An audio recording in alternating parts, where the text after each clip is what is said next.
बिल्कुल ऐसे ही क्वेश्चन आने वाले हैं आपके एग्जाम में। इससे यूपी बोर्ड ने अपने ऑफिशियल वेबसाइट पर अपलोड किया है, जिससे आप अपनी प्रैक्टिस कर सकें और अपना जांच कर सकें कि हमें कितना आता है। पर बिल्कुल ऐसा ही होगा जिसमें आपका दिया रहेगा 15 मिनट और पूर्णांक तो 70 होते हैं। निर्देश दिया रहेगा कि प्रारंभ के 15 मिनट पढ़ने के लिए हैं और इसमें खंड आ और खंड बा होगा। खंड आ में बहुविकल्पी थे, आप अपने हिसाब से पढ़ लीजिएगा।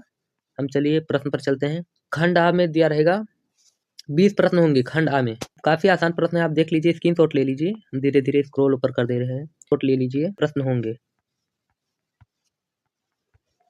खंड बा चालू होता है, जिसमें आपका गद्यांश दिया रहेगा। इसके लिए 6 नंबर अलाउड है, 6 नंबर आपको मिलेंगे। ये भी काफी आसान है, इसमें से आपको पैसेज जैसे दिया रहेगा गद्यांश, उसके नीचे आपको 3 प्रश्न दिए रहेंगे, इसी में से छाँट कर लिखना होता है। अगर आपको आता है तो सही, अगर नहीं आता तो अथवा लगाकर दूसरा ही प्रश्न दिया रहेगा गद्यांश का ही। इसका भी 3 प्रश्न होगा। ऊपर वाला अगर नहीं आता है तो नीचे वाला कर दीजिए और तीनों प्रश्न को लिख दीजिए, आपको नंबर मिल जाएगा। कोई एक ही करना होता है। उसके बाद आपको पद का ऐसे ही पद्यांश दिया रहेगा, इसके लिए भी आपको 6 नंबर मिलेंगे। तो नीचे 3 प्रश्न होते हैं, उसे कर दीजिए। अगर आपको ये नहीं आता है तो दूसरा भी कर सकते हैं। ये दूसरा वाला कर दीजिए और इसके भी 3 प्रश्न होते हैं। चाहे ऊपर वाला कर दीजिए, चाहे नीचे वाला, आपको बराबर नंबर मिलने वाले हैं। आपका तीसरा प्रश्न होगा जो संस्कृत से रिलेटेड होगा। गद्यांश से होगा, आप इसे पढ़कर इसका हिंदी अनुवाद करना होता है और किस पाठ से लिया गया है इसे लिखना होता है, बस। आपको इसके लिए 5 नंबर इसके लिए अलाउड है, 5 नंबर मिल जाएँगे। अगर आपको पहला गद्यांश नहीं आता है, तो दूसरा वाला कर दीजिए, चाहे उसको कीजिए ऊपर वाला, चाहे नीचे कीजिए, आपको 5 नंबर मिल जाएँगे। ऐसे ही श्लोक आएगा कोई भी, तो उसको भी आपको करना होता है। ऊपर वाला श्लोक आए उसे कर दीजिए, अगर वो नहीं आता तो नीचे वाला कर दीजिए।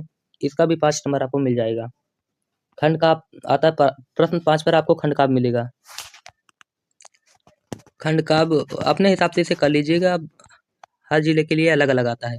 किसी में मेवाड़ मुकुट आता है, किसी में अग्र पूजा या जय सुभाष आ जाता है, तो आप अपने हिसाब से इसे कर लीजिएगा। प्रश्न 6वें पर आपको मिलेगा जीवन परिचय लिखना होता है इसमें। कोई 3 लेखक होंगे, इसके लिए आपको 5 नंबर मिलेंगे। किसी 3 लेखकों में से किसी एक का ही करना होता है।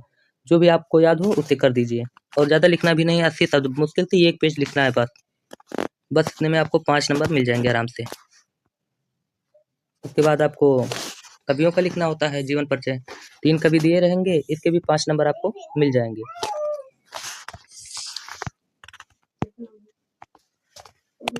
प्रश्न 7 पर आपको श्लोक लिखना होता है, जो भी आपको याद हो 2 नंबर इसका मिल जाएगा। और प्रश्न 8 पर संस्कृत से कुछ प्रश्न होंगे, 4 प्रश्न होंगे, जिसमें से आपको किसी 2 का करना होता है और आपको 2 नंबर मिल जाएँगे। प्रश्न 9 पर आपका निबंध आता है, ये 7 नंबर का होता है। ज़्यादा से ज़्यादा आपको 200 शब्द लिखना होता है बस। 200 शब्द यानी 2 पेज हुआ, 2 पेज लिख दीजिए, आपको आराम से 7 नंबर मिल जाएँगे। आसान-आसान टॉपिक है, 4 टॉपिक दिए रहेंगे, किसी भी एक पर लिख दीजिए, बस हो गया। प्रश्न 10वें पर आपको पत्र लिखना होता है, 4 नंबर का आता है, आसानी से मिल जाएगा आपको। ऊपर वाला आए क्वेश्चन, पत्र आए तो ऊपर वाले लिख दीजिए, नहीं तो नीचे वाला लिख दीजिए, बस हो गया आपका प्रश्न, खत्म हो गया। कितना आसान पेपर है। अगर आपको इसका सॉल्यूशन चाहिए तो बताइए, हम दूसरा वीडियो बना देंगे। और ऐसे ही अगर दूसरे सब्जेक्ट का चाहिए मॉडल पेपर, तो चैनल को सब्सक्राइब कर लीजिए, दूसरा मॉडल पेपर भी मिल जाएगा, या कमेंट करके बता दीजिए।